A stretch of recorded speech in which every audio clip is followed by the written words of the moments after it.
Et puis il est l'un des plus grands publicitaires français, bien connu, vous le savez, pour ses propos provocateurs sur la Rolex.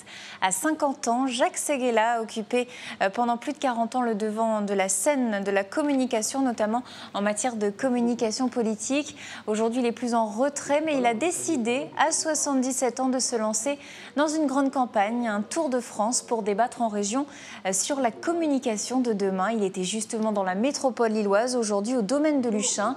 Une rencontre où l'homme a accepté de donner son analyse sur la présidentielle de 2012. Pour lui, pour le moment, rien n'est lancé. La campagne des primaires socialistes n'est qu'un échauffement avant le grand show. La campagne, elle, démarrera selon lui aux alentours du 1er février 2012 et pas avant. Écoutez, il nous livre même son pronostic pour le second tour. Déjà, on l'écoute.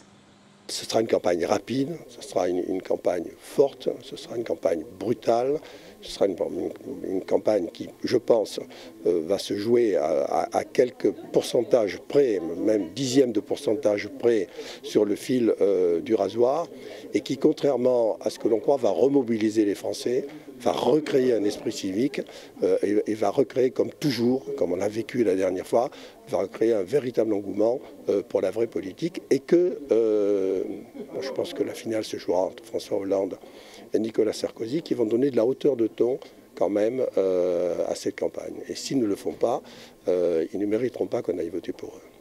Et avant la grande campagne qui démarrera, selon Jacques Séguéla, aux alentours du 1er février, reste à savoir encore qui sera le candidat socialiste. Et pour ça, il y a donc ces primaires prévues le 9 et 16 octobre prochains.